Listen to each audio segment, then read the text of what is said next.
pacifique dans la manière de l'accueillir. Tu étais trop, tu étais trop lassante parce que tu t'es dit, voilà, j'ai l'habitude d'écouter chaque dimanche la parole, donc voilà, j'écoute, je suis là, mon oreille est là, j'écoute. Mais non, ma soeur, mon frère, ça doit avoir toujours un autre parfum. Ça veut dire dans ta manière d'écouter la parole. C'est pour cela, mes frères et sœurs, on peut même voir, même dans les églises, tu peux même voir les personnes, les frères et sœurs, les personnes, les enfants de Dieu, ou même pas forcément les enfants de Dieu, mais quelqu'un qui a vraiment soif, tu peux même voir, même dans sa position. Ça veut dire, même quand il va rentrer à l'église, ce n'est pas n'importe quelle place où elle va s'asseoir. Ça veut dire que même dans ta place, là où tu t'assois, c'est important. Ça veut dire, ça définit aussi dans la manière comment tu vas écouter. Alléluia. Mais allez voir maintenant dans une église, quand c'est une église qui est déjà assez, là où il y a beaucoup déjà de fidèles et tout, une grande église, tu vas voir certaines personnes, ils vont regarder là où il y a l'ambiance, là où il y a vraiment ça bouge. Ils disent, je vais mettre là, comme ça je vais un peu bouger avec tout le monde, je vais, ma soeur, mon frère, non, ça doit être personnel. Ça veut dire ça veut dire ta détermination doit aller avec la soif qui est à l'intérieur de toi. Ça veut dire que la personne, là où la personne s'assoit peut être déterminant dans la façon comment cette personne va recevoir la parole de Dieu. C'est pour cela, mes frères et sœurs, à chaque fois quand je commence une prédication, mon message, j'aime toujours attirer d'abord votre attention dans ce sens-là. Vraiment de vous calibrer à la dimension d'onction qui est là, mes frères et sœurs. Alléluia. Parce que des fois, souvent on est en dessous de dimension de l'onction qui est là. Ça veut dire dans notre façon de recevoir cette parole. C'est comme si c'est rien, quoi. Ça veut dire on peut même être plus classe quand on est dans un rendez-vous quelque part que quand on est en train d'écouter la parole. Ça veut dire qu'il y a plus de sérieux quand on est en train d'écouter quelqu'un qu'on ne connaît même pas. Pour la première fois, on est là, on montre vraiment qu'on est à l'écoute, que la parole de Dieu qui peut changer notre vie à jamais. Vous voyez ça, mes frères et sœurs? C'est ça, mes bien-aimés. On doit vraiment être lucide. On doit vraiment être éveillé, mes frères et sœurs, dans la manière d'écouter la parole. Des fois même, tu peux même sentir comme si ton esprit part ailleurs, comme si tes pensées partent ailleurs. Ça veut dire que ton esprit n'est pas là, tes pensées c'est ailleurs. Tu es là physiquement, mais tes pensées sont ailleurs. Ma soeur, mon frère, des fois il est important que toi-même tu puisses, comme je disais tout à l'heure, des fois tu as besoin de te retourner, te parler à toi-même en disant, je ramène toute pensée captive à l'obéissance, à la parole de Dieu. Toi, pensée, tu écoutes. Suis maintenant, je t'assure, cette pensée va obéir, elle va écouter. Mais si tu la laisses chavirer, si tu la laisses aller passer là, elle va suivre le va-et-vient là. Ah oui, telle tante, je ne l'ai pas eu hier. Telle personne, je ne l'ai pas eu hier. D'un coup, et pourtant, c'est la personne que tu n'as même pas pensé toute la semaine. Pourquoi c'est là que tu penses? Vous voyez comment l'ennemi nous emmène dans des choses qui n'ont pas lieu d'être pour nous empêcher à recevoir pleinement la parole. Parce qu'un mot que tu reçois avec une révélation profonde de Dieu peut changer ta vie à jamais. Ça veut dire que tu sors de là, ta vie est complètement métamorphosée. À cause d'un mot. Pourquoi? Parce que tu étais attentif. Tu étais là comme une guerrière, comme un guerrier, en disant, Seigneur, ce matin-là, c'est entre moi et ta parole. C'est ça, c'est de ça qu'il s'agit. Alléluia. Vous êtes là, mes frères et sœurs. En plus, le sujet que nous allons traiter ce matin, ce n'est pas n'importe quel sujet. C'est pas n'importe quel sujet. C'est un sujet vraiment fort. C'est un sujet vraiment déterminant pour l'année 2024. Donc, mes frères et sœurs, oui, il faut que tu puisses prospérer à tous égards. Prospère à tous égards, c'est ça le thème. Prospère à tous égards, à tous égards, à tous égards. Vous savez, il y a des fois, mes bien-aimés, vous avez remarqué des fois, si on regarde bien notre vie, il y a des points où c'est bon. Il y a des parties dans notre vie où c'est bon. Mais il y a une partie où ce n'est pas bon. Tu te dis, mais Seigneur, où tu es dans cette partie-là de ma vie? Est-ce que tu es vraiment là-dedans? Ça veut dire des fois même ça te pousse à poser la question, est-ce que tu es là-dedans, Seigneur? Ça veut dire quand tu fais le bilan, quand tu regardes dans ta vie, tu regardes, il y a une partie où c'est vide, il n'y a pas vraiment la manifestation de la gloire de Dieu, où vraiment tu vois, il manque de la bénédiction, il manque de la transformation dans cette partie-là de ta vie. Et donc, du coup, ça t'emmène à poser la question, mais Seigneur, mais est-ce que vraiment tu es là dans cette partie-là de ma vie? Ça veut dire que tu peux regarder peut-être tes finances, c'est parfait, nickel. Mais quand tu regardes le côté enfant, quand tu regardes côté famille, tout le monde te rejette. Quand tu regardes côté amoureuse, ta vie n'est pas du tout, c'est coussi coussa. Quand tu regardes tes relations avec tes collègues au travail, c'est coussi coussa. Ça veut dire qu'il y a des parties où toi-même tu ne sais même pas où mettre ta tête. dans ta vie. Parce que tu vois vraiment que ça ne va pas. Ça ne va pas. Mais ma soeur, mon frère, la Bible nous dit, prospère à tous égards. Prospère à tous égards. Ça veut dire vous et moi. On est appelés à prospérer à tous égards. Ça veut dire que quand on regarde normalement, bibliquement parlant, quand nous regardons notre vie, on dit waouh Seigneur, waouh, ça c'est amen, gloire à Dieu. Ça veut dire chaque partie, chaque couloir de ta vie que tu regardes couloir de relationnel. Tu es bien avec tout le monde. Tu regardes couloir amoureuse, vie amoureuse, tu vois que non, vraiment, non. Dieu vraiment a mis une stabilité là-bas comme pas possible, que c'est indétrônable, quoi. Personne ne peut venir titiller là-bas parce que c'est vraiment clean. Tout est bien clean là-bas. Et tu regardes aussi tes enfants, tout est clean. Tu regardes aussi, waouh, tu te dis, waouh, il y a vraiment la grâce de Dieu sur ma vie. Alléluia. Ça veut dire que bibliquement parlant, notre vie doit être comme ça. Et c'est à ça que je veux vous inciter ce matin, à pousser à votre curiosité, à plus loin, votre imagination, tout simplement à imaginer votre vie dans ce que je suis en train de dire. Imaginez ta vie, ma soeur, mon frère, s'aligne vraiment cette parole. Ça veut dire dans tous les domaines, prospère à tous égards. À tous égards, tu es prospère. Dans tout, tu es prospère. Tout ce que tu touches, ça devient de l'argent. Tout ce que... tellement... Non, tu te dis, ça c'est vraiment la parole. Vous prospérez à tous égards, c'est ça. Ma soeur, mon frère. Je dirais même que même cette parole, c'est comme si c'est un ordre. Prospère à tous égards. Tu le veux ou pas, ça doit être comme ça. Tu dois prospérer à tous égards. Parce que ça fait partie de promesses qui est attachée sur ta vie. Il y a une promesse qui est attachée à notre vie, mes frères et sœurs. Donc, quand tu as donné ta vie à Jésus-Christ, automatiquement, il y a une promesse qui s'assoit dans ta vie. Amen. Alléluia. Oui, c'est cette promesse qui vient s'asseoir sur ta vie. Et ce n'est pas toi qui viens s'asseoir sur elle, c'est elle qui vient s'asseoir sur toi. Parce que ce n'est plus à toi de courir derrière la bénédiction, mais c'est à la bénédiction qui court derrière toi.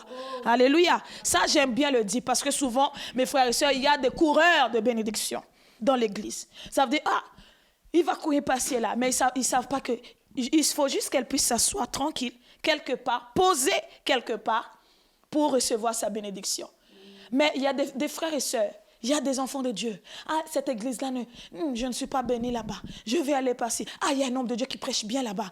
Il y a tel homme de Dieu là. J'ai vu sur YouTube, j'ai vu sur les réseaux sociaux. Je vais suivre là-bas. J'ai vu qu'il y a beaucoup de personnes, il y a beaucoup de j'aime sur tout ce qu'il fait. Donc c'est là-bas qu'il y a la bénédiction. Ce que cette personne ne sait pas, c'est que là, elle est en train de courir derrière la bénédiction. Alors que c'est à la bénédiction de courir derrière elle. Ça fait toute la différence. Parce que si c'est à la bénédiction, ma soeur, mon frère, de courir derrière toi, tu vas être moins fatigué. Parce que courir derrière une bénédiction, tu vas te fatiguer. Pourquoi? Parce que tu n'as pas été appelé. Tu n'as pas été destiné à courir derrière une bénédiction. Mais par contre, en Jésus-Christ, tu as été appelé où la bénédiction doit courir derrière toi. C'est à ça que tu es appelé. Donc, ça veut dire qu'il y a des personnes qui ne sont pas dans leur appel, qui est attaché à leur vie. Donc, ma soeur, mon frère, désolé de te le dire, mais moi, je n'ai pas été destinée à courir derrière une bénédiction. J'ai été appelée, où la bénédiction est appelée à courir derrière moi, pas l'inverse. Peut-être je peux te choquer, mais c'est ça, ma soeur, mon frère, la bénédiction qui est attachée sur ma vie. Alléluia. Ben oui, ma soeur, mon frère. Donc, mes frères et sœurs, rentrons dans le vif sujet. Alléluia. Vive le sujet, mes frères et sœurs. Donc, le chemin de la prospérité. Le chemin de la prospérité. Prospère à tous égards. Et moi, je dirais qu'il y a un chemin à parcourir qui va nous emmener à la prospérité que Dieu nous parle dans la parole de Dieu. Alléluia. Oui, mes frères et sœurs, il y a un chemin sur lequel le Seigneur a prévu que nous marchions. À un moment donné, c'est le chemin de la prospérité. Donc c'est ça, mes frères et sœurs. Par prospérité, nous entendons le chemin d'une vie abondante, tant dans le domaine spirituel qu'affectif, que physique, que matériel. Parce que des fois, vous savez, quand on parle de bénédiction, tout de suite on voit le côté matériel. Bon, c'est humain. C'est la chair, c'est automatique. Dès qu'on dit bénédiction, tu vois déjà côté matériel. Voilà, tu vois déjà tout de suite, voilà, tu vois déjà ça.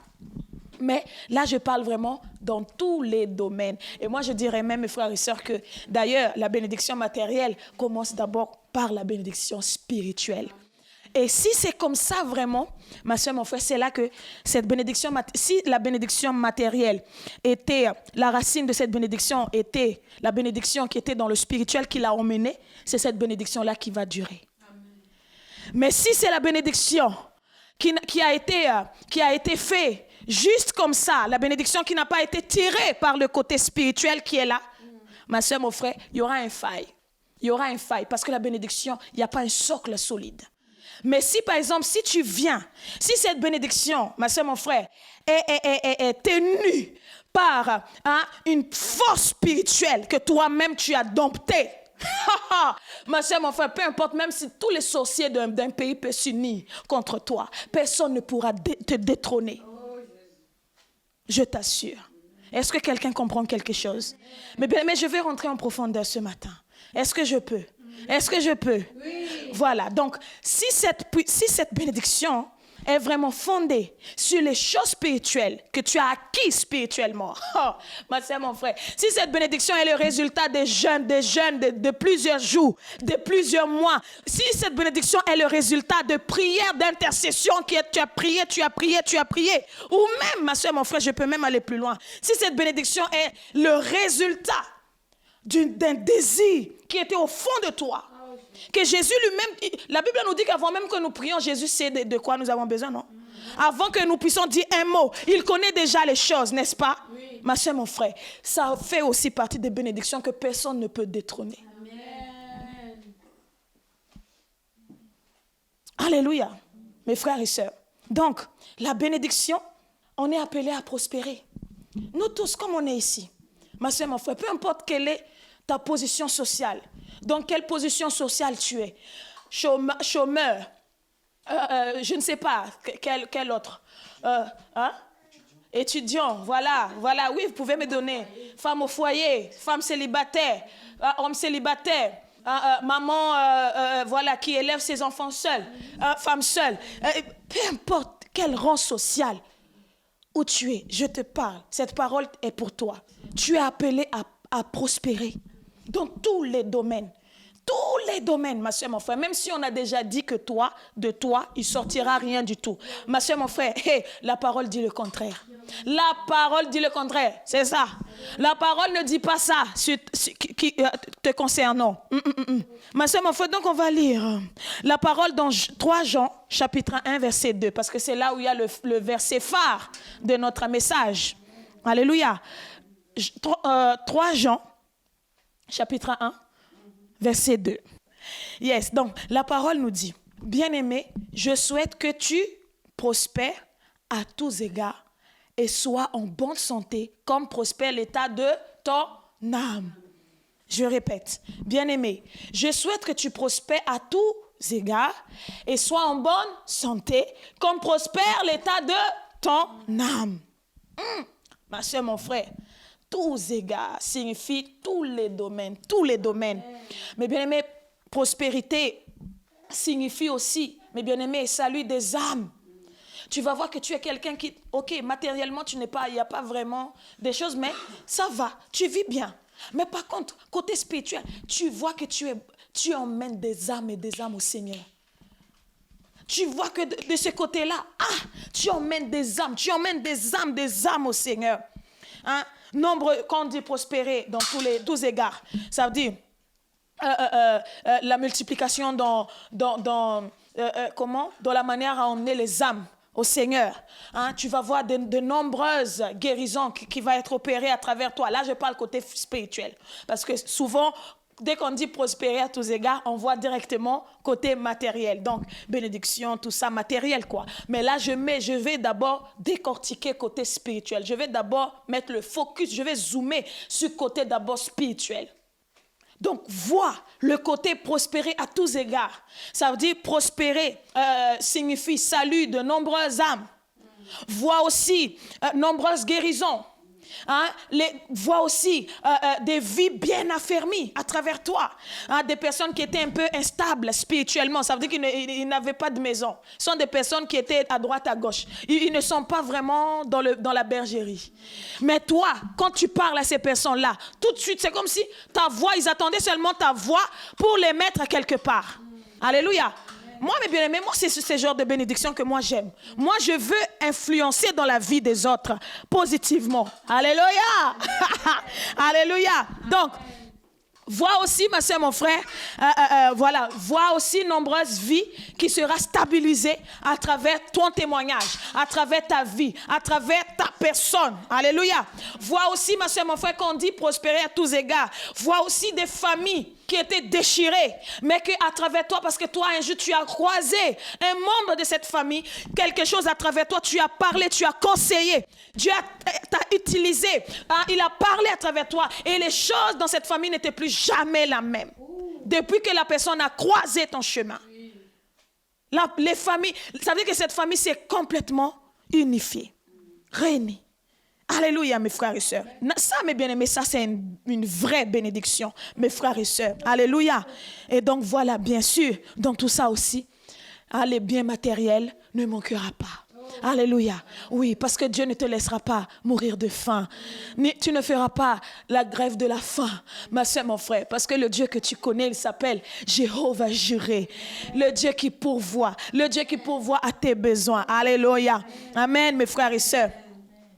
Mais il y a une chose, mes frères et sœurs, que je veux vraiment pointer du doigt dans ce verset. Il dit, maintenant ce que nous montre le verset-ci, donc on va voir, c'est que nous sommes supposés prospérer dans tous les domaines comme prospère, quoi? Notre âme. Notre âme, ma soeur, mon frère, notre âme. Donc, notre âme prospère lorsque nous grandissons en maturité dans la foi, l'amour, la tempérance. Là, je parle de quels fruits? Les fruits de l'esprit. Donc, notre âme, ma soeur, mon frère, prospère, hein, lorsque nous grandissons en maturité dans la foi. Dans la foi, l'amour, la tempérance, la maîtrise de soi, quoi, la patience. C'est comme ça que notre âme prospère. Alléluia. Mais vous savez, des fois, ce verset-là, on le prend trop un peu à notre sauce. On veut prendre ce verset à notre goût. On veut l'assaisonner à notre façon. On veut prendre ce verset à notre niveau. On veut pas trop aller plus loin. On veut pas trop creuser, mais on veut seulement s'arrêter. Tu prospères à tous égards. Donc ça veut dire, je suis appelé à prospérer à tous égards. Ma soeur, mon frère, il faut suivre le verset jusqu'au bout. Hein. Le verset n'a pas commencé tout simplement en disant, bien-aimé, je souhaite que tu prospères à tous égards et point barre. La parole nous dit, je souhaite que tu prospères à tous égards et sois en bonne santé comme prospère l'état de ton âme. Donc ça veut dire que ton âme est supposée à quoi? À prospérer. Ton âme, comme l'état de ton âme. Ça veut dire que, et regarde bien le schéma que je vais vous donner. Ça veut dire que ton âme, quand tu regardes l'état de ton âme, quand tu regardes l'état de ton âme, ça va se refléter aussi dans ta vie. Donc, ça veut dire que si ton âme est en bonne santé, si ton âme est en accord avec la parole, automatiquement aussi, ce qui vient dans ta vie sera aussi en accord avec l'état de ton âme. Amen. Alléluia. Mais des fois, mes frères et sœurs, on fait les choses à l'envers. Ça veut dire qu'on veut d'abord prospérer à tous égards et après maintenant s'occuper de notre âme. Non, ma soeur, mon frère, c'est l'âme d'abord. Ça veut dire tu veux. Hein? Ça veut dire que ce matin, il y a des choses à rectifier dans notre vie. Il y a des bases sur lesquelles où on doit vraiment solidifier. Il y a des bases où ça doit être complètement, où on doit détruire et commencer une nouvelle base, mes frères et sœurs. Alléluia. Commencer carrément une nouvelle base. Parce qu'il y a ceux où ils disent, Seigneur, tu dis, vous prospérez à tous égards, mais moi, je ne vois pas ça. Je ne vois pas les bénédictions à tous égards dans ma vie. Qu'est-ce qui se passe? Ma soeur, mon frère, ce qui se passe, c'est que l'état de ton âme, tu as négligé. Ce qui se passe, ma soeur, mon frère, je suis en train de t'expliquer la racine de ton pourquoi. Pourquoi ceci? Pourquoi cela, Seigneur? Pourquoi tout le temps ça qui m'arrive? Pourquoi ça qui m'arrive, Seigneur? Pourquoi ça? Pourquoi c'est ça? Pourquoi ça? Ça veut dire, là, l'Esprit de Dieu est en train de te donner la réponse à tes pourquoi. Dieu te dit, pourquoi tout ça? Pourquoi? Parce que tu as négligé ton âme. Ça veut dire qu'on veut prospérer à tous égards. Mais par contre, on ne vient même pas. Combien de fois tu viens dans la présence de Dieu? Ça veut dire prendre soin de ton âme. Ma soeur, mon frère, il faut que cette âme soit connectée à Dieu tout le temps. Il faut que l'âme, ton esprit soit continuellement. Ma soeur, mon frère, je dis bien continuellement. Pas de temps en temps. Pas de temps à autre. Pas rarement. Non.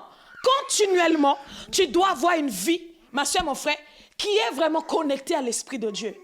Mais maintenant, nous, on veut seulement, tu prospères à tous égards. C'est ça la parole de Dieu, donc je dois prospérer. Ma soeur, mon frère, ne t'inquiète pas, parce que rien ne se fera. Si cette parole, ma soeur, mon frère, ne fait pas le déclic en toi, tu pourras prier, tu pourras même, à un moment donné, tu te dis, voilà, de temps en temps, je vais à l'église. Ma soeur, mon frère, effectivement, il n'y aura rien qui va changer. Mais par contre, ma soeur, mon frère, si dès maintenant, à travers cette parole, tu dis non, à partir d'aujourd'hui, je ne laisserai plus passer certaines choses que je laissais passer avant. Ça veut dire que toi, les mois peuvent passer, mais tu es tranquille, peinard. Tu ne vas même pas à l'église. Quand il s'agit même de lire la parole, tu ne lis pas la parole. Mais à ce moment-là, ma soeur, mon frère, qu'est-ce qui se passe dans notre âme? Mais bien aimé, il faut choisir de quoi nous remplissons notre âme. De quoi, quel élément nous mettons dans notre âme. Mais bien aimé, quelqu'un ne peut pas me dire qu'il ne va pas à l'église pendant des années. Il ne lit pas la parole pendant des années. Il ne prie pas pendant des années. Ça veut dire qu'il ne parle pas de toi, son créateur, pendant des années. Mais il vient me dire ici, je reçois telle prophétie. Je reçois ça. Je suis ceci ou cela. Et moi, je ne peux pas croire. Je ne peux pas croire. Impossible. La personne qui ne lit pas la parole, la personne qui a mis Dieu de côté, mais il se dit qu'il reçoit de la part de Dieu. Lui, on ne le voit même pas à l'église. Lui, on ne le voit même pas. Tout ce qui concerne Dieu, c'est comme s'il est allergique. Maintenant, quand il va te croiser, il va te dire, je sens, je reçois. Toi, tu es comme ça, tu dis à la personne, Seigneur, il faut me donner la confirmation pour que je puisse. Confirme-moi d'abord. Ben oui, mes frères et sœurs. Eh ben oui. Et je ne serais pas aussi étonnée de voir cette personne-là qui a mis Dieu de côté, qui a mis son âme, ça veut dire en stand-by. Écoutez bien, il a mis son âme en pause. Ça veut dire que c'est seulement son corps qui traîne partout. Mais son âme est en pause. Son esprit est en pause. Et tu regardes comme ça, sa vie comme ça, tout est en pause. Son âme est en stand-by. Ça veut dire qu'il a verrouillé son âme, il a pris la clé, il a avalé. Et je ne serais pas étonnée d'entendre de cette personne, burn-out, dépression, maladie. Je me sens triste, je me sens vide, je suicide, j'ai envie de ceci ou cela. Oui, c'est pas étonnant. Parce que tu n'as pas pris soin de ton âme. Ma soeur, mon frère, la première chose que nous devons faire, mes bien-aimés, pour prendre soin de notre âme, j'aime bien vous le dire ça. Tout le temps, je vais le répéter, même jusqu'à je ne sais pas quand. Si tu veux prendre soin de ton âme, la première chose que tu dois faire, ma soeur, mon frère, c'est de connecter ton âme à son Créateur. Amen. Parce qu'il est la personne le mieux placée pour prendre soin de qui tu es. Pour prendre soin de l'esprit Yvette. Pour prendre soin de l'esprit Ange. Il est, même ton mari ne sait pas prendre soin, même, en fait, il est limité. Même ton mari, même ta femme dans la maison, elle est limitée, mon frère. Il y a des choses que tu peux ressentir. Tu as beau parler avec ta femme, mais ta femme peut ne pas comprendre. Oui, ma soeur, il y a des choses que tu peux parler à ton mari, mais ton mari, il dit, je ne comprends rien. Mais par contre, celui, ma soeur, mon frère, qui est le décodeur de même de notre soupir. Même le soupir, ma soeur, mon frère, qui n'a pas de parole. Mais rien que dans le soupir, il peut traduire ça. Il peut te communiquer, il peut te décrire, même les larmes qui coulent sur tes yeux. Il peut écrire, ça veut dire quoi? Ça signifie quoi cette larme qui vient de tomber? Il s'appelle l'Éternel. qui a un fils qui s'appelle Jésus-Christ. Lui seul qui peut te comprendre. Lui seul qui peut prendre de cette âme, prendre soin de cette âme que tu as, la personne que tu es, ton esprit. Lui seul, ma soeur, mon frère. Et aujourd'hui, on va voir, dès que la personne est mariée, je suis mariée, hein. Je n'ai plus le temps, hein. Je n'ai plus le temps à aller à l'église. Hein. Mon mari, je dois le nourrir. Ma soeur, on va faire nourrir le bien. Nourris le bien. Mais n'oublie pas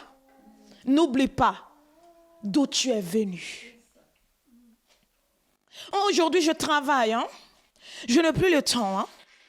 Oh, ben tu sais, hein, ma soeur, fatiguée tous les jours.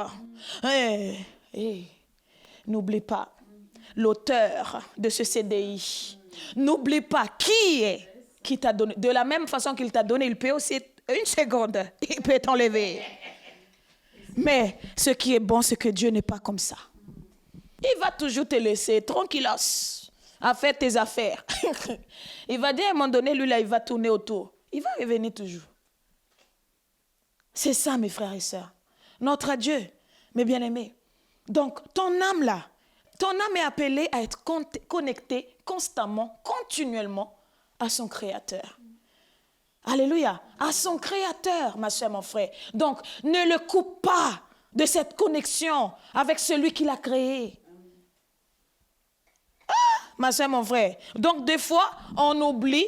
Hein, donc, on met notre âme en pause, notre esprit en pause, en stand-by. Voilà, et on veut que les choses puissent prospérer à tous égards. Non, ma soeur, mon frère. Donc, ton âme, ma soeur, mon frère, premièrement, doit être en bon état. L'âme de quelqu'un, mes bien-aimés, qui est en bon état. Vous voyez, quand tu vois un jardin qui est bien soigné, ça veut dire que tu rentres dans ce jardin, ça veut dire que le jardinier était passé à enlever les herbes là, qui n'a pas lieu d'être. Il a coupé des branches voilà. Tu vois, waouh, c'est un jardin vraiment qui est en bon état, quoi. Il y a quelqu'un on voit qu'il y a la main de quelqu'un qui passe par là. Eh bien, c'est pareil, mes frères et sœurs. Quand la parole nous dit que nous sommes, mes frères et sœurs, nous sommes le temple. Nous sommes le temple de l'Esprit de Dieu. Mais vous savez, des fois, quand on dit temple, c'est une maison. Mais des fois, dans cette maison-là, ce n'est pas du tout en bon état. Des fois, cette maison-là, c'est en désordre. Le lit est dans la salle de bain. La cuisine et je ne sais pas où. Ça veut dire que tout est en désordre. Rien n'est... Quand tu rentres dans cette maison, tu te dis, dans quelle maison je suis tombée? Pourquoi? Parce que la maison n'est pas en bon état. Tout simplement parce que la personne qui est supposée à prendre soin de ce temple, de cette maison, on l'a éjecté dehors. On l'a mis dehors. Et c'est notre maître qui est venu habiter dans cette maison. Et c'est qui est ce maître? Ce maître-là est le roi du désordre. Ça veut dire que son travail, ça veut dire quand tu as mis toi, normalement, le canapé est dans le salon. Mais lui, le canapé est dehors. Voilà. Normalement, tu manges dans la cuisine. Mais lui va te faire manger dans la toilette. Mais bien, j'exagère, hein. Mais c'est ça, je suis en train de parler de Satan lui-même. C'est comme ça qu'il opère, mes frères et sœurs. C'est pour cela, des fois, quand tu regardes la vie de quelqu'un, tu te dis, mais comment quelqu'un peut penser des trucs comme ça? Ben oui, parce que Satan lui-même, il est venu communiquer ses pensées diaboliques, sataniques, ses pensées noires, il est venu communiquer en la personne, et donc la personne ne voit pas autre chose que ça. La personne est bornée. Voilà, c'est comme ça, comme ça.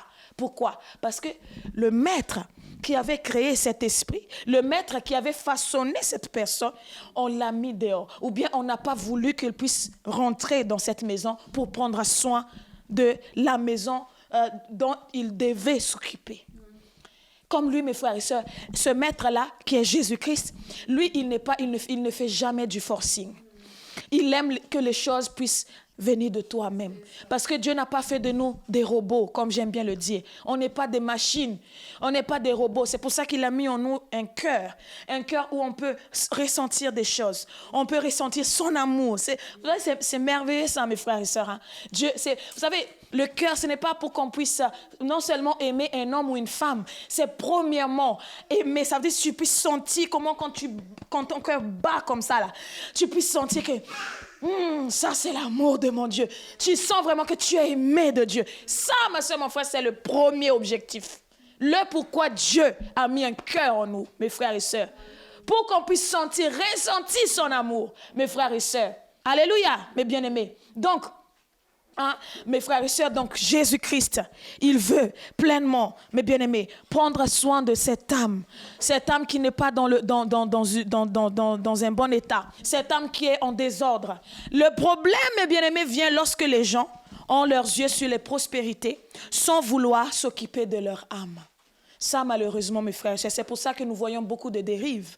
C'est pour cela que nous voyons beaucoup de choses qui se passent dans le monde. C'est pour cela qu'on va voir des personnes qui vont se sacrifier à Lucifer. C'est pour cela que nous pouvons voir des personnes qui sont prêtes à tout pour avoir de la richesse. C'est pour ça que nous voyons des personnes qui sont prêtes à tout. Pourquoi? Parce qu'ils ont déjà vendu leur âme. C'est pour ça qu'on dit qu'ils ont vendu leur âme. Hein? Vous avez déjà entendu cette expression-là? Ils ont déjà vendu leur âme. Ils ont déjà vendu leur vie à Satan. Quand on dit vendre, ma soeur, mon frère, quand on dit vendre, quand on dit je vends quelque chose, ça veut dire qu'en retour, j'ai eu quelque chose en retour. Donc quand quelqu'un a vendu son âme à Satan, donc ça veut dire que Satan a eu un retour de cette personne. Donc ça veut dire que cette personne-là est tellement connectée aux choses matérielles que la personne a oublié son âme. A oublié que les matériels passent. Hein? Les matériels vont passer. Les bénédictions matérielles vont passer. Mais celui-là ne passera pas. Ça veut dire que tout va y rester ici. Mais ton âme là, ça va partir. Mais il faut choisir dans quel endroit où il sera pour l'éternité. Mais bien aimés, combien ont vendu non seulement leur vie, mais la vie de leurs enfants, la vie de leurs femmes, la vie de leur mari, la vie de toute une famille, ils ont donné au diable. Pourquoi? La richesse du monde. Oui, mes frères et sœurs, ça c'est des choses qui se font aujourd'hui. C'est de plus en plus, mes frères et sœurs, de plus en plus. Mais que tu ne puisses pas arriver à ce point-là, ma sœur, mon frère. Que tu ne puisses jamais même avoir une pensée en disant je vais me détourner de Dieu parce que j'ai tel problème, j'ai telle situation qui est là, j'ai un problème, c'est trop dur, je ne peux plus. Ma soeur, mon frère, on n'est pas arrivé jusqu'au sang. Souffrir jusqu'à même tellement la souffrance là. Parce que Jésus, par contre, il était arrivé à ce niveau-là. Pour nous. Ça veut dire tellement il avait senti l'angoisse. La Bible nous dit que sa sueur était devenue comme grumeaux de sang. Tellement le niveau d'angoisse de Jésus. Mais il a pris, voilà pourquoi il était obligé d'arriver jusqu'au niveau, comment je peux dire ça, à l'apogée, si vous comprenez, je ne sais pas, à l'apogée d'angoisse maximale, pour qu'on ne puisse jamais arriver là-bas. Je n'ai jamais vu, mes bien-aimés, un être humain, tellement il a passé dans des moments difficiles, chrétien ou pas chrétien, et jusqu'à où même, tellement il était angoissé que la sueur est tombée et c'est devenu goutte de sang, comme grumeaux de sang. Pourquoi? Pourquoi l'être humain n'est jamais arrivé là-bas? Parce qu'il y a quelqu'un qui est venu prendre ça à notre place. Voilà pourquoi, ma soeur, mon frère, les choses que nous pouvons traverser ici, ma soeur, mon frère, ce n'est rien. Comparé à des choses qui nous attendaient si Christ n'était pas venu donner sa vie à la croix. Je ne sais pas si quelqu'un me comprend ce matin. Alors que toi, tu cries, pendant que toi, tu pleures, pendant que toi, tu es en train de... Oh, pour toi, c'est comme si tu es la personne qui souffre le plus sur la planète. Mais tu n'as pas encore goûté la souffrance jusqu'à... Comme Jésus a goûté. Alors, ma soeur, mon frère, il y a encore un sujet de bénir le Seigneur. Alléluia, mes bien-aimés. Donc, mes frères et sœurs, vous êtes là? Oui. Donc, selon le Seigneur, la prospérité dans tous les domaines doit être indissociable de la prospérité de l'âme. La conséquence de la prospérité de notre âme, proportionnée à la prospérité de notre âme. Alléluia. Donc, dans notre marche avec Dieu, à l'image, mes frères et sœurs, on va voir, à l'image des Hébreux, le peuple de Dieu, les Israélites, hein, nous sommes supposés passer par 3 étapes. On va aller voir ces 3 étapes, mes frères et sœurs. La première, c'est celle on peut appeler le pays de pas assez. Le pays de pas assez. Ah, il n'y a pas assez ça. Vous avez remarqué, mes frères et sœurs, plus tu as de l'argent, plus tu veux encore. Ça veut dire qu'il n'y a jamais assez. Il n'y a jamais assez dans notre compte bancaire. On veut toujours plus. On veut toujours plus. On veut toujours plus. Mais ici, donc, je disais, donc il y a 3 étapes. Parce que je disais le chemin de la prospérité. Quand on dit chemin, donc ça veut dire qu'il y a un chemin à suivre pour arriver à la prospérité. Alléluia. Donc la première est celle qu'on peut appeler le pays de pas assez. Pas assez. Ah ben tu sais, hein, là, j'ai pas assez là. Le pays de pas assez. Et c'est l'Égypte, mes bien-aimés. Oui, le pays de pas assez, vous savez c'est quel pays? C'est l'Égypte. C'est le pays de pas assez. Égypte, mes bien-aimés. C'est-à-dire la servitude. En Égypte, il n'y avait jamais assez. Il n'y avait jamais assez de briques. Car la main du pharaon s'appesantissait sur les Hébreux. Ouais. Vu l'ampleur du travail qui leur était demandé, il n'y avait pas assez de briques au goût des Égyptiens. Pas assez de temps pour faire, etc. Voilà pourquoi les Hébreux, ils étaient obligés de travailler H24. Ils étaient esclaves. Ils travaillaient. Ça, vous pouvez voir ça dans Exode, chapitre 5. En effet, mes bien-aimés, nous connaissons tout ce temps où il semble qu'il n'y a pas assez d'âmes qui se convertissent, pas assez de guérison, pas assez d'onction, pas assez d'argent. Ce sont des temps de sécheresse. Alléluia. Il s'ensuit un sentiment d'épuisement. Il y avait comme une sorte de sentiment d'épuisement, de jamais assez, d'accablement. Ben oui, quand tu vois tout le temps, il n'y a jamais assez. Tu vas toujours chercher. À un moment donné, le corps ne va plus suivre. Parce que tout le temps, tu vas chercher, tout le temps, l'argent. Et à un moment donné, le corps va dire, c'est pour ça combien qui font des AVC, burn-out. Quoi d'autre? Crise cardiaque, etc. À cause de quoi? C'est ça, le pas assez. Le pas assez. Donc, ça veut dire que la personne va commencer à courir partout. Il fait ça aujourd'hui. La personne court. Et à un moment donné, le corps ne suit plus le mouvement. Alléluia. Donc, comme les Hébreux en Égypte, nous travaillons de trop pour et avec pas assez. On va lire Exode chapitre 5, verset 14.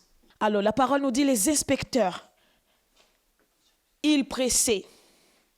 Les inspecteurs les pressaient en disant, finissez comme votre ouvrage journalier, comme s'il avait de la paille. Donc les inspecteurs les pressaient en disant, finissez comme votre ouvrage journalier, comme s'il y avait de la paille. Quand il n'y a pas assez, il faut faire comme si. Comme si. Alléluia.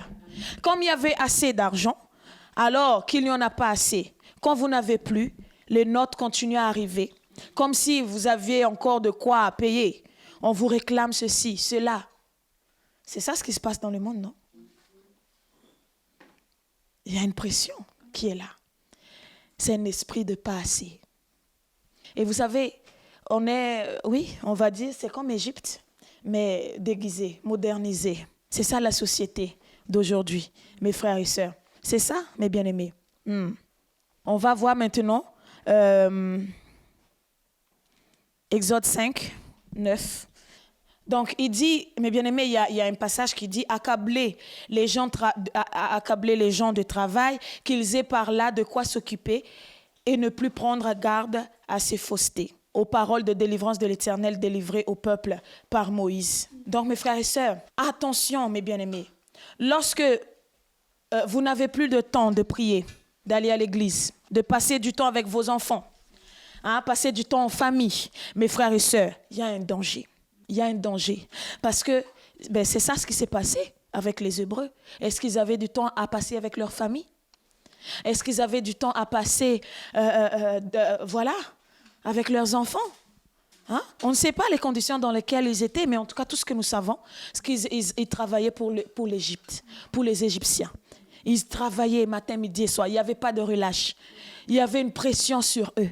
C'est pour ça que je vous dis aujourd'hui, mes frères et sœurs, on est en 2023, mes frères et sœurs, mais quand on regarde bien, mes bien-aimés, comment la société fonctionne, c'est à peu près même schéma. Mais c'est juste que ça a été maquillé, modernisé avec les années, avec le temps.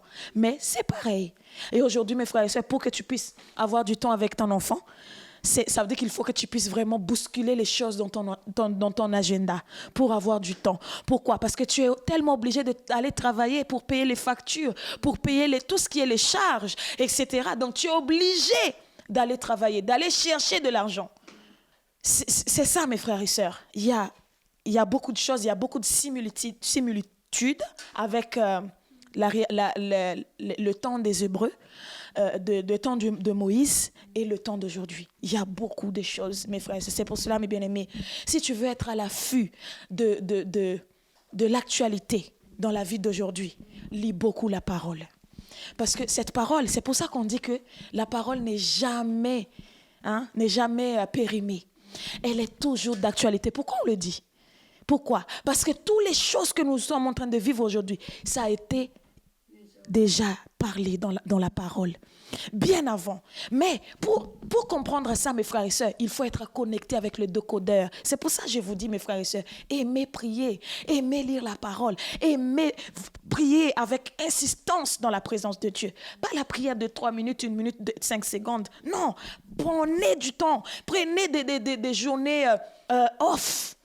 Et pour passer dans la présence de Dieu, prenez vraiment un temps, vraiment, vous allez voir, Dieu va vous parler. Vous allez être vraiment en avance sur tout le monde. Les gens, ils sont encore en 2023. Toi, tu seras déjà 2040. Toi, tu seras déjà 2500. Pourquoi? Parce qu'il est le maître de temps et de circonstances. Ça veut dire qu'il peut, ma soeur, mon frère, te montrer déjà les choses qui vont se passer dans 25 ans, dans 30 ans. Donc, pourquoi? Parce que tu la veux, tu désires. C'est pour ça que je vous dis, la parole, elle aime quand elle est accueillie. Elle aime quand elle est appréciée. Elle aime quand elle est, ma soeur, mon frère, elle aime quand elle est vraiment choyée. Elle aime quand elle est chouchoutée. Elle aime quand elle est appréciée. Et c'est là qu'elle va se dévoiler encore plus. Moi, je veux que la parole puisse se dévoiler encore plus en moi. Chaque jour. C'est pour cela que, oui, dès que je peux, en tout cas, je rentre dans la parole. Et je commence à lire. Mes frères et sœurs, et surtout aussi, oui, aimez aussi lire des livres. Aimez aussi lire des livres. Aimez aussi lire, mes bien-aimés, oui, des livres des hommes de Dieu qui peuvent vraiment vous instruire. Mes frères et sœurs, oui, ça fait partie des clés aussi. Mais surtout, la base, c'est la parole de Dieu d'abord. Pose-toi vraiment dans la parole de Dieu. Ma soeur, mon frère, tu vas comprendre beaucoup de choses, même sur la vie actuelle. Des choses que tu ne comprends pas, où l'Esprit de Dieu va te révéler. C'est pour cela, moi, je dis, mes frères et sœurs, aux enfants de Dieu, vous savez, chaque question que vous pouvez avoir, chaque question, il y a sa réponse dans la Bible. Même c'est au jour d'actualité, au jour de maintenant, cette question-là. Mais tu peux trouver la réponse dans la Bible. C'est pour cela, ma soeur, mon frère, tu veux une vie meilleure, tu veux une vie vraiment prospère, une vie qui prospère, ma soeur, mon frère, rentre dans la Bible. Ne te fatigue pas. Ne te fatigue pas à chercher par-ci et là. Lis tout simplement la parole. Lis beaucoup la Bible. Prie beaucoup. Vous savez, Pasteur Prince m'a donné le secret d'une vie prospère. Il disait tout le temps, jeûne, prière, la parole. Ces 3 mélanges, ma soeur, mon frère, égale une vie heureuse. Ces 3 mélanges, jeûne, prière, la parole. Ma soeur, mon frère. Déjà, parole, la prière, c'est 2 choses-là. Mais de temps en temps, tu l'associes avec le jeûne. Ma soeur, mon frère, rien ne pourra te résister. Rien ne pourra te résister. C'est pour cela, mes frères et sœurs, moi, je ne dis pas que je suis la plus, je ne sais pas quoi. Non. Mais ce que je bénis le Seigneur, c'est que depuis que j'ai donné ma vie à Jésus, je suis ce que je suis. Et je bénis le Seigneur parce que jusque-là, il ne m'a jamais laissé tomber. Je n'ai jamais vu, ma soeur, mon frère, Dieu m'a abandonné. Jamais. Jamais. Mes frères et sœurs. Pourquoi? Parce que quand ces 3 principes, tu les mets en action, rien ne peut te résister. Rien. Rien. Donc, ne néglige pas, ma soeur, mon frère, ton âme, ne néglige pas ta vie spirituelle. C'est ça ce que je vous répète tout le temps, mes bien-aimés. Donc, je disais que la vie actuelle, donc c'est ça. Donc, quand je disais attention, quand tu commences à voir que tu n'as plus le temps à passer du temps avec tes enfants, tu n'as plus le temps à passer avec ta famille, avec même les personnes autour de toi, mais tout le temps tu travailles, tout le temps tu cours, tout le temps. Ma soeur, mon frère, dis-toi qu'il y a un danger. Il y a un danger, mes frères et sœurs. Il y a un danger, mes bien-aimés. Donc, c'est important, mes frères et sœurs, de se ressaisir. Alléluia, ressaisir. Parce que oui, on est en train de courir. Ah, il y a telle facture impayée.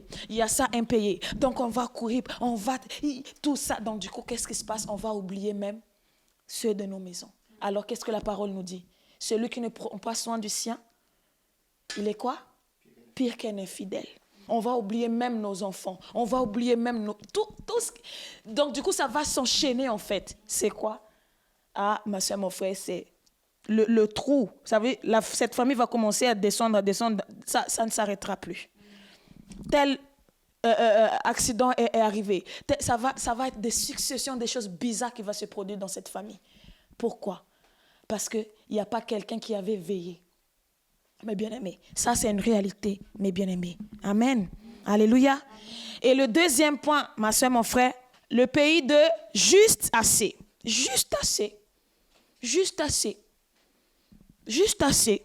Le pays de juste assez correspond à la position des Hébreux dans le désert. Dans le désert, mes bien-aimés, les Hébreux avaient juste assez de manne pour chaque jour. Et il est dit au sujet de cette manne, on va aller dans Exode chapitre 16, verset 18. On mesurait ensuite avec l'homère, celui qui avait ramassé plus n'avait rien de trop. Et celui qui avait ramassé moins n'en manquait pas. Chacun ramassait ce qu'il fallait pour sa nourriture. Donc, il fallait consommer la manne chaque jour. S'il en restait le lendemain, elle pourrissait. Le pays de, c'est pour ça que j'appelle ça le pays de juste assez.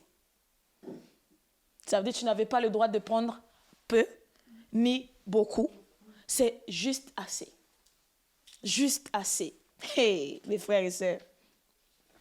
Et donc, on est sorti de l'état de pas assez, ok? On ne manque pas, mais on a juste ce qu'il faut. On ne manque pas, mais on a juste ce qu'il faut. Ok, c'est déjà pas mal. C'est bon? Hein, on est en train d'avancer. Il y a des périodes comme cela, mes bien-aimés, il y a des périodes comme ça, voulues par Dieu. Ma soeur, mon frère, c'est pour cela, ne vivez pas au-dessus de votre moyen. Amen. Ne vivez pas au-dessus de ce que vous ne pouvez pas vous permettre. Et ça, malheureusement, aujourd'hui dans la société, c'est ça. Parce qu'on voit les autres sur les réseaux sociaux. On voit telle personne a eu ça. On voit telle personne s'est mariée. On voit telle personne a eu telle bénédiction. On veut aussi. Alors que pour ta vie, là, ce n'est pas encore le moment. Est-ce que vous êtes là? C'est ça aussi l'inconvénient des réseaux sociaux. C'est pour ça qu'il y a beaucoup de meurtres comme ça, de poisons par-ci et là. Pourquoi? Parce que la personne, en fait, en réalité, ça pèse dans le cœur parce que la personne a vu l'autre prospérer d'une vitesse hein, que, voilà. Mais toi, peut-être que, ok, tu vas aussi prospérer, mais pas pour le moment là. Ce n'est pas encore ta saison là. Peut-être que tu es dans cette période-là de juste assez. Juste assez. Moi, en tout cas, déjà, ça me va. Hein? Juste assez, j'ai juste assez, hein? C'est bon. Voilà. Mais des fois, mes frères et sœurs, on veut. Le juste assez, là, c'est pas bon. On veut vivre au-delà. Au-delà de ce qu'on gagne. On reçoit un salaire de SMIC de 1200 euros, 1300 euros. On veut vivre une vie comme quelqu'un qui gagne un salaire de 4000 euros, 5000 euros. Tu ne vas pas t'en sortir. Tu ne vas pas t'en sortir. Tu ne vas pas t'en sortir. Ma soeur, mon frère, apprenons à vivre avec le moyen que nous avons. Alléluia. Alléluia. Oui, on peut aussi vivre heureux avec le moyen que nous avons. Parfaitement, mes frères et sœurs. Parfaitement. Alléluia. Ah oui, si tu vois quelque chose que tu ne peux pas payer, ne prends pas. Ne prends pas. Si tu vois que, voilà, ça, je ne peux pas payer. Ça, je ne peux pas permettre. Ne prends pas. Laisse. Le jour quand j'aurai le nécessaire, je viendrai. Mais bien aimé, de toute façon aujourd'hui, hein, aujourd'hui, c'est pas les choses qui manquent. Hein. Chaque jour, il y a plus beau. Tu reviens demain, c'est encore mieux que ce que tu avais vu hier. N'est-ce pas, mes frères et sœurs? Tu vas te faire souffrir pour rien. Et tu vas t'endetter. Et du coup, ça va te peser. Tu vas t'accrocher. Et jusqu'au moment, c'est comme ça qu'on va voir maintenant les gens qui sont endettés par-ci et là. Et à la fin, c'est quoi? La personne va se donner la mort. Ben oui, telle banque, elle doit telle banque de telle somme. Elle doit telle banque, telle somme. Telle banque, telle somme. La personne ne s'en sort plus. Qu'est-ce qui se passe à la fin? Ben la personne, tu te dis, mais waouh, je pensais qu'elle était bien, BM, roulée dans BM et tout. Je pensais qu'elle était bien, mais finalement, tu as appris que la personne s'était donné la mort. Et quand on va maintenant voir le dossier de la personne, on va voir que la personne devait l'argent banque, telle banque, telle banque, telle banque, 20 000 euros, telle banque. Je dis, mais c'est pas la femme là tout le temps qui sont bons avec des marches là un peu, qui marchent, voilà, avec chic. Mais c'est chic là, c'est ça. C'est ça, mes frères et sœurs. Et donc, mes bien-aimés, apprenons à vivre avec le moyen que nous avons, mes frères et sœurs. Ben oui, de toute façon, peu importe, on va pas mettre sur ton cercueil parce que tu as roulé sur BM. Hein? C'est vrai.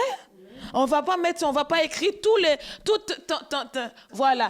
les CV matériels que tu avais. Lui, il était, voilà, chaque matin, il prenait petit déj dans l'hôtel le 5 étoiles. Non. On ne va pas écrire dans le papier où lui, il s'est baigné avec un parfum sur lui. Ma soeur, mon frère. Oui.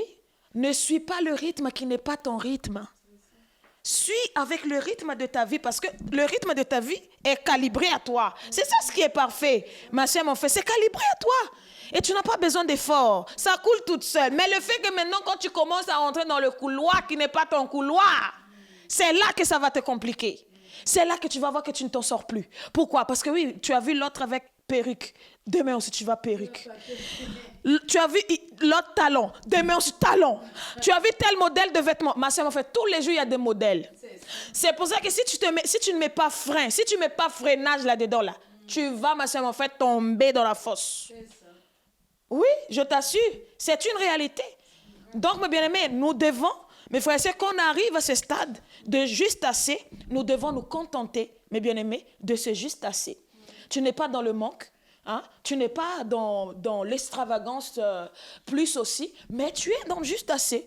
Tu vois que tes enfants ne manquent de rien. Vous mangez bien, vous mangez matin, midi et soir. Il n'y a rien qui manque à la maison. Vous êtes bien. Et ceci, voilà, contente-toi de ça. Ok, tu vois, quelqu'un reçoit, tu aurais bien voulu avoir, mais je dis, c'est pas encore la saison, puisque si ce n'est pas là encore, donc ça veut dire que c'est pas là. Mais ok, c'est joli. Ah oui, c'est très joli. Et la vie continue. Alléluia. Amen, mes frères et sœurs. La vie continue. Alléluia. Yes. On va voir dans Actes chapitre 4. Et on va voir, mes bien-aimés, la première église a commencé comme ça. Alléluia. Et c'est pour cela, mes bien-aimés, notre église, vous allez voir, nous n'allons pas faire les choses qui est au-delà de notre moyen. On va rester selon comme là où Dieu, la dimension où Dieu nous met. On suit le mouvement. Alléluia. Actes chapitre 4, verset 34. Car il n'y avait parmi eux aucun indigent. Tous ceux qui possédaient des champs ou des maisons les vendaient, apportaient le prix de ce qu'il avait vendu et le déposaient aux pieds des apôtres et l'on faisait des distributions à chacun selon qu'il en avait besoin. Pas selon le désir. Non, parce que si c'est le désir là, la personne il va vouloir que tous les champs puissent être à lui. Hein? Mais la Bible nous dit, on va distribuer, ils ont distribué, ils ont réparti le prix de champ à chacun selon qu'il en avait besoin. Selon les besoins qui étaient là. Pas selon leurs désirs. Ça, c'est très important. Alléluia. Ah oui, parce que c'était leur désir là. Que tout ce qui était là puisse... ma soeur, mon frère. Et c'était comme ça que l'église avait commencé. Et ils ont commencé bien, mes bien-aimés. Et c'est comme ça, mes frères. C'est l'église primitive, c'était comme ça. Ils n'ont pas... C'est pas que, voilà, l'autre qui est riche. Ça veut dire que dans l'église, on va dire que tout le monde était... à l'aise financièrement. Il n'y avait pas quelqu'un qui était dans le manque, genre jusqu'à ne pas avoir quoi manger. Non, il y avait toujours une solution. Les apôtres réunissaient les nécessaires pour venir en aide aux fidèles qui étaient dans le besoin. Et donc, c'est ce qui fait que tout le monde ils étaient, à l'aise. Alléluia. Et c'est ça, mes bien-aimés, dans l'église primitive, mes frères et sœurs. Donc, le juste assez.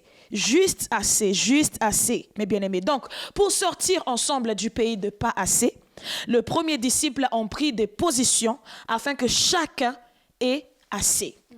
C'était des mesures d'urgence correspondant à une période pour parer aux besoins d'une église qui n'a pas encore eu le temps d'apprendre à prospérer. Donc cela ne signifie pas que chaque église aujourd'hui doit faire la même chose. Non, une réalité est que toute l'église qui passe par une crise au niveau des besoins matériels devrait, mes frères et sœurs, écoutez bien, momentanément faire quelque chose dans le genre afin que le surplus de certains pourvoie au manque des autres. Est-ce que vous êtes là? Mes frères et sœurs, c'est ça. Donc, et moi je dirais, mes bien-aimés, ma pensée, honnêtement, je ne pense pas qu'il y ait beaucoup d'églises locales qui aient cette maturité. Donc, donc consécration, donc amour. Il n'y a pas beaucoup d'églises. Mais dans ce pays de juste assez, à ce stade de la vie chrétienne, on s'en sort sans pouvoir faire vraiment d'extravagance, on va dire. On est au-dessus du découvert, mais on retombe toujours à zéro au lieu de s'envoler vers des horizons de prospérité. Parce que là, on n'a pas encore touché les zones de prospérité. Parce que quand je parle de prospérité, ma soeur, mon frère, prospérité, ça veut dire que c'est domaine où non seulement tu as assez, mais tu en as tellement que tu peux aussi donner à d'autres personnes. La vraie prospérité, c'est ça. Quand tu vois que tu ne peux pas encore aider quelqu'un, ça veut dire que tu n'es pas encore dans le domaine de prospérité. Mais écoutez-moi très bien. Quelqu'un, par exemple, quelqu'un qui a pas beaucoup de choses, mais dans le peu là, la personne sait donner. Cette personne est déjà dans la prospérité. Oui, parce que je vous assure, cette personne-là, rien ne manquera dans sa maison. Rien ne manquera dans sa maison.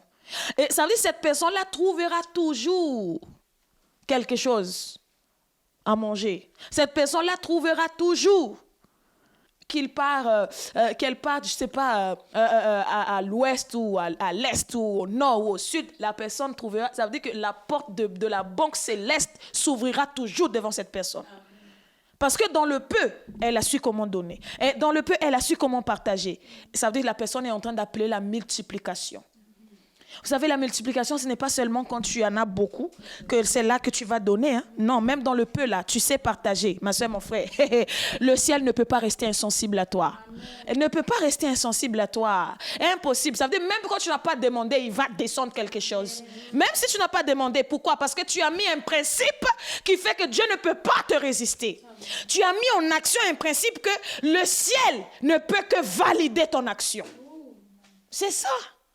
Mes bien-aimés, mais aujourd'hui, dans le peu là, ah non, j'ai pas assez, je ne peux pas donner. Ah, j'ai encore d'autres factures, mais tu vois que l'autre, il a plus besoin que toi. Tu vois que l'autre est plus dans le... voilà, voilà, il est plus dans le besoin que toi. Et tu peux lui donner. Tu peux dire, Seigneur, pas à la fois, ok, j'ai besoin, toi-même tu vois mes besoins, mais je vois comment ma soeur est en train de pleurer, je vais lui donner. Et à ta grande surprise, ça veut dire que tu as donné 100 euros à la personne, à la soeur ou au frère.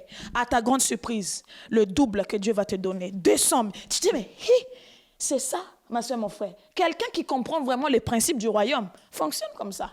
Mais c'est quelqu'un qui n'a pas vraiment la connexion.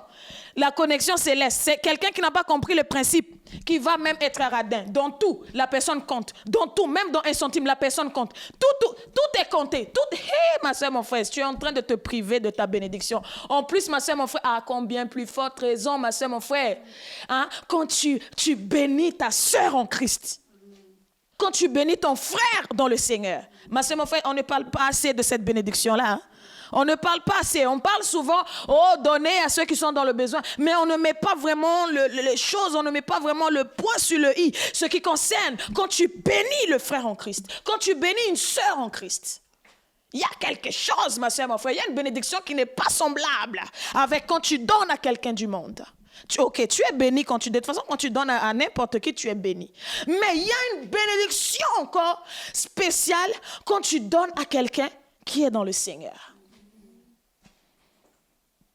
Alléluia, mes frères et sœurs. Amen, amen.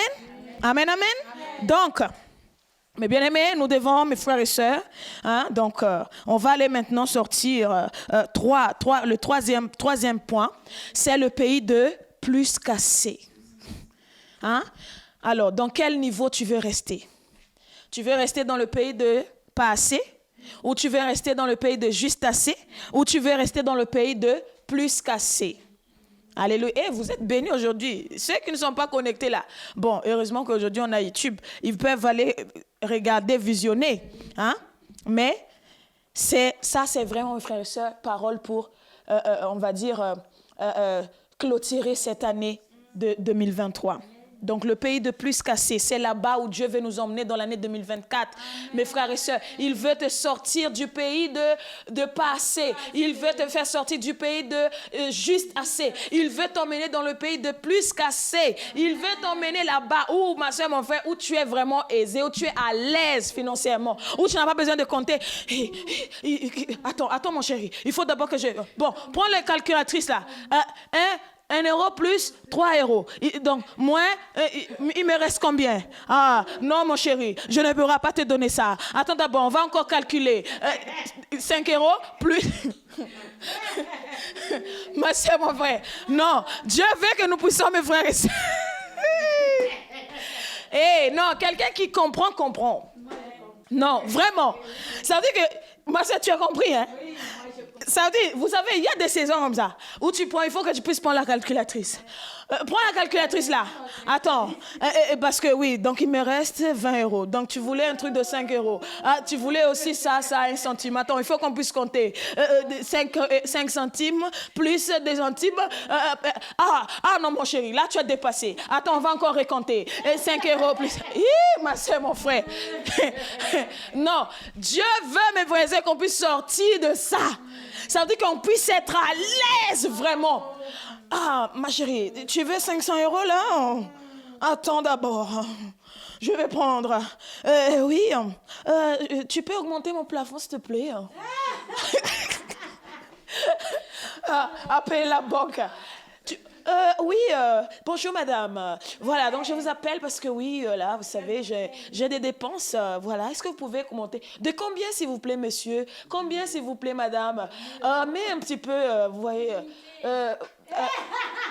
mais voilà, illimité, il y a une sœur ici qui a dit illimité. Illimité, voilà, parce que là, je ne sais pas, voilà. Vous voyez, mes frères et sœurs, il faut qu'on puisse arriver à cette dimension, Amen. Mes frères et sœurs, de prospérité. Mes bien-aimés, c'est ça, mes bien-aimés. C'est ça, mes bien-aimés, le pays de plus qu'assez, mes bien-aimés.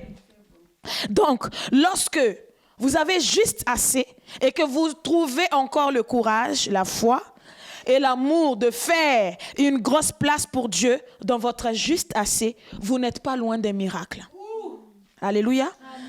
Ça veut dire que quand tu es déjà arrivé au niveau de juste assez, mais dans le juste assez là, tu laisses déjà une place à Dieu. Ça veut dire que tu laisses vraiment le champ libre à Dieu pour que Dieu vraiment puisse faire ce qu'il veut. Ma soeur, mon frère, ça veut dire que tu es déjà pas loin d'arriver dans le plus qu'assez. Tu n'es plus loin de miracles. Alléluia. Oui, parce que dans le juste assez là, c'est là où la personne va manifester, voilà, au niveau de donner au niveau d'offrande. La personne est fidèle dans les offrandes, dans les dîmes. Ça veut dire que là, tu es en train de laisser la place à Dieu en disant, Seigneur, voilà, même dans le juste assez là, il n'y a pas beaucoup. Ça veut dire, dans le juste assez, vous savez, des fois, dans le juste assez, on n'a pas de sortie. On se prive de beaucoup de choses parce qu'on veut laisser aux enfants que les enfants puissent faire plus de choses que nous. Des fois aussi, il y a beaucoup de compromis, il y a beaucoup de sacrifices dans le juste assez. Parce que, voilà, ok, il y en a, mais tu ne peux pas faire certaines choses que tu aurais bien voulu. Tu as envie des fois de prendre un temps ou de sortir, même un petit resto. Mais tu ne peux pas parce que tu vois qu'il y a l'enfant qui est là. Donc, du coup, tu laisses aux enfants. Amen. Donc, et dans tout ça, tu te dis, non Seigneur, ça, je donne à toi, je donne toujours la dîme, je donne toujours l'offrande. Ça veut dire que dans ça, là, c'est une manière de dire à Dieu, même dans le juste assez là, tu as toujours la première place. Ma soeur, mon frère, je t'assure, Dieu ne peut pas rester insensible. Et il ne peut que t'emmener dans le pays de plus qu'assez. Ça veut dire que rien ne pourra te freiner de rentrer dans le pays de plus qu'assez. Tu ne seras pas comme Moïse qui a juste vu de loin la terre promise. Non, tu mettras les pieds, tes 2 pieds dedans, dans le pays de plus qu'assez. Tu goûteras, ma soeur, mon frère, à quoi ne pas même... Ce côté-là, tu as toujours vu les gens, quand ils achètent quelque chose, ils ne comptent pas. Ils n'ont pas besoin, il y a ceux qui viennent, et bon, je ne critique pas. Ceux qui comptent là, je ne les critique pas. Mais moi, mes frères et sœurs, il y a des bénédictions, il faut en parler, s'il vous plaît, il faut en parler. Hein? Il y a des fois aussi tu as envie, quand tu rentres quelque part, tu n'as pas envie de compter. Hein? C'est ça, hein? Mais tu n'as pas envie de compter. Tu n'as pas envie de compter. Tu as envie de prendre, ça j'aime. Voilà, je mets dans le panier. Ça, voilà, je remplis. Ça veut dire que tu t'en fiches de ce que les conséquences. Parce que tu sais que il y aura, voilà. Voilà, tu sais qu'il y en a. Voilà, donc du coup, je vois les yeux de ma sœur briller. Ça t'intéresse là?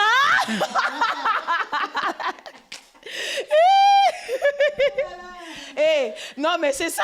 Hein? Tu vas, voilà, tu te fais plaisir, ça j'aime quoi. Voilà, voilà, c'est ça.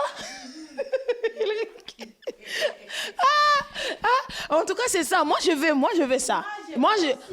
Aussi, ben voilà, moi, je veux, mes frères et sœurs. Donc, c'est ça, mes bien-aimés.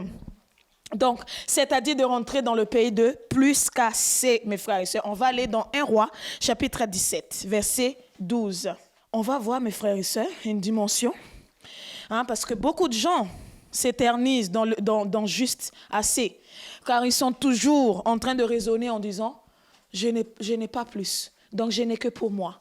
Ça veut dire la personne, à ce moment-là, la personne se renferme dans le pays de juste assez. Parce que la personne ne s'ouvre pas aux autres. La personne pense que c'est comme ça que... Non, parce que Dieu aussi, il veut tester, il veut t'éprouver aussi dans le juste assez. Est-ce que dans le juste assez, là, est-ce que tu es capable de bénir les autres dans ton juste assez? Est-ce que tu es capable? C'est ça aussi. Dieu, mes frères et sœurs, des fois, il fait des choses pour voir comment nous allons nous comporter. Mais des fois, qu'est-ce que nous faisons? C'est, on se dit, oui, moi, là, je ne peux rien donner car j'ai juste pour moi. Juste assez pour moi, donc pas pour d'autres personnes. Alors que là, tu as oublié la parole de Dieu. Mes frères et sœurs, aime les autres comme toi-même. Ça veut dire, aime celui qui vient te demander quand tu as, ma soeur, en fait, des fois même, oui, tu peux même te priver pour l'autre. Oui, et ça ne va pas te tuer, je t'assure. Mais c'est tellement difficile. Non, je ne peux pas. Je ne peux pas. Ma soeur, mon frère, moi en tout cas, mais bien aimé, quand j'en ai là, pour moi, donner, c'est rien, vraiment. Donc, il dit, tout le monde y est? 1 Roi, chapitre 17, verset 12. Et elle répondit, l'Éternel, ton Dieu est vivant. Je n'ai rien de cuit, je n'ai qu'une poignée de farine dans un pot et un peu d'huile dans une cruche. Et voici, je ramasse 2 morceaux de bois, puis je rentrerai et je préparerai cela pour moi et pour mon fils. Nous ne mangerons après que nous mourrons. Ça veut dire que la maman, là, elle a déjà réfléchi qu'ils vont manger une fois et après ils vont mourir. Ça veut dire qu'il n'y aura que pour elle et ses enfants. Et après, elle n'aura plus. Tellement elle était dans ce côté-là. Vous voyez, ça c'est la veuve de Sarepta. Donc, avait juste assez de farine et l'huile pour elle et son fils. Vous voyez? Et elle a malgré tout fait un gâteau pour Élie, l'homme de Dieu. Dans ça là, dans le peu là, elle a fait le gâteau pour Élie. Vous savez, il y avait un homme de Dieu qui m'avait fait ça, à Mayotte. Je ne veux pas dire son nom, mais c'était déjà, on avait fini soirée de prière, c'était vraiment waouh. C'était extraordinaire. Dieu s'était glorifié d'une manière extraordinaire. On était rentrés très tard. Et on était en train de parler comme ça, et il avait entendu que les autres sœurs parlaient que je savais faire des gâteaux et tout ça. Et il me disait, donc tu sais faire des gâteaux. J'ai dit un truc vite fait. Il me dit, ben, tu vas faire pour moi. Et je vous assure, j'étais KO technique.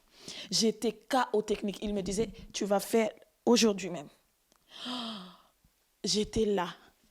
Mais comme tu es quelqu'un qui connaît la parole, comme tu es quelqu'un qui connaît la parole, c'est ça qui change tout. Hein? Mais c'est pour ça que je vous dis, mes frères et sœurs, lisez la parole. Hein? Vous n'allez plus faire les choses juste pour faire. Vous allez faire les choses parce qu'en connaissant hein, la cause, vous savez, quand vous allez faire la chose, vous allez savoir le pourquoi vous le faites. Et là, je dis, Seigneur, d'accord, je vais faire. Et j'ai fait.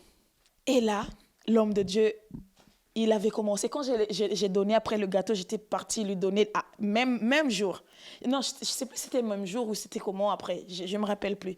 Mais en tout cas, je me rappelle très bien comment il avait prié. Il avait décrit. Aujourd'hui, tout ce que je suis en train de vivre, hein, mes bien-aimés, je ne suis pas surprise. Je ne suis pas surprise. Parce que c'est des choses qui ont été déjà dites par cet homme de Dieu à travers cet acte-là que j'avais fait. C'est pour ça, mes bien-aimés, lisez la parole de Dieu, mes frères et sœurs. Aimez la parole et vous allez voir. Aimez la parole, aimez lire, aimez décortiquer, aimez prier, aimez tout ça, mes frères et sœurs. Vous allez être connectés. Quand vous allez parler à quelqu'un, vous n'allez pas juste parler pour parler. Vous allez parler parce que l'esprit qui est en vous, tu vas savoir que non, là ce n'est plus moi qui parle. C'est ça, mes frères et sœurs. Donc cette femme-là, elle avait juste assez pour elle et son fils. Et après quoi? Ils allaient mourir. Mais dans le juste assez là, elle a préparé un gâteau pour Élie, l'homme de Dieu. Et donc, mes frères et sœurs, et nous savons ce qui s'est passé, hein, mes bien-aimés. Nous savons ce qui s'est passé. Hein. Elle était dans le pays de juste assez et elle va rentrer dans le pays de plus qu'assez. À cause de cet acte qui a fait que hein, la porte hein, du plus qu'assez était ouverte devant elle. Alors, ma soeur, mon frère, est-ce que toi, dans le juste assez, dans le peu que tu as, est-ce que tu es capable de donner? Est-ce que tu es capable de donner quand quelqu'un vient te demander qui est vraiment dans le besoin? Ou tu dis non, bon, c'est quoi ça? Ah, j'ai pas. Ah non, là, non, là, j'ai pas. Hein. Ou c'est quoi ton attitude, ma soeur, mon frère? Et Dieu, mes bien-aimés, c'est là-dedans, c'est dans le pays de juste assez et dans le pays de pas assez. C'est là où Dieu veut regarder nos cœurs pour nous emmener dans le pays de plus qu'assez. Alors, rentre dans le pays de plus qu'assez, ma soeur, mon frère, hein, à travers cette parole, ma soeur, mon frère. Dieu t'invite. C'est pour ça que je disais le chemin de la prospérité. Ça veut dire qu'il y a un parcours vers la prospérité. Il y a un cheminement vers la prospérité, ma soeur, mon frère. Change ton état d'être. Hein, ne pense pas qu'il y aura, ah ben non, je ne vais pas donner parce qu'après demain, il n'y aura pas. Ma soeur, mon frère, tu ne sais pas. Ah, tu ne sais pas, ok, tu vois une famille qui vient, qui est dans le besoin, qui a faim, qui a fait des jours et des jours qui n'ont pas mangé, et vient frapper à ta porte, dans ton congélateur, il reste un cuisse de poulet. Si je fais ça, il n'y a plus rien. Ma soeur, eh bien, donne à cette famille et tu verras ce que Dieu va faire. Tu verras ce que Dieu va faire. Mais bien aimé, j'ai déjà entendu des témoignages. Des personnes pareilles. Ils étaient dans le pays de pas assez ou dans le pays de juste assez.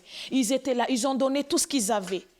Ils étaient là, ils attendaient la mort venir. Mais ils ont entendu à leur porte quelqu'un toquer. Ah ben, je ne sais pas pourquoi. Voilà, je sens. Dieu m'a emmené là.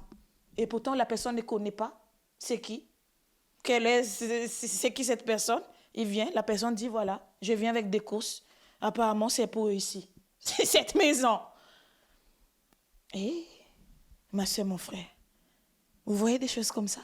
Ouais, parce que la personne a osé défier Dieu. Ça veut dire c'est comme si tu es en train de défier Dieu. Montre-moi maintenant que tu es là. Montre-moi maintenant que tu es le Dieu de multiplication. Montre-moi que tu es fidèle à tes principes. Montre-moi que ce que ta parole dit est vrai. Je l'ai mis en action. Seigneur, je t'attends. Ma soeur, mon frère, c'est le seul endroit dans la parole de Dieu où Dieu nous invite à le défier. Amen. Sur l'argent. Sur ce qui est les bénédictions matérielles. C'est le seul endroit où Dieu nous appelle à le défier. Vous allez voir si je n'ouvrirai pas les écluses de cieux. Il dit, mettez-moi à l'épreuve. Vous allez voir. C'est le seul endroit où je vois Dieu. Lui-même, il nous invite à le défier. Sur la dîme, sur les offrandes. Pourquoi, ma soeur, mon frère?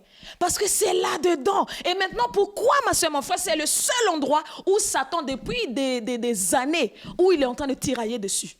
Il est en train de tout faire pour que nous ne puissions pas donner. Pour qu'au niveau de donner, là, ça soit difficile. Parce qu'il sait. Il sait que c'est l'endroit où Dieu ne peut pas te résister. Il sait que c'est l'endroit là, quand tu le mets sur table, quelque chose se passe dans ta vie. Ouais, ma soeur, mon frère, il sait. Il sait, voilà pourquoi c'est difficile pour donner les offrandes. Voilà pourquoi c'est difficile de donner ta dîme. Voilà pourquoi, ok, pendant 6 mois tu tiens, pendant 3 mois tu tiens, tu donnes la dîme. Mais à un moment donné, tu dis, non, finalement, non, ce mois-ci c'est trop difficile, je ne donnerai pas. Et à un moment donné encore, tu vas te ressaisir. Après, ça veut dire que c'est une bataille continuelle. Ça veut dire que tu n'es jamais affermi parce qu'il le sait. Il sait, ma soeur, mon frère. Il sait, c'est là la bénédiction, mes bien-aimés.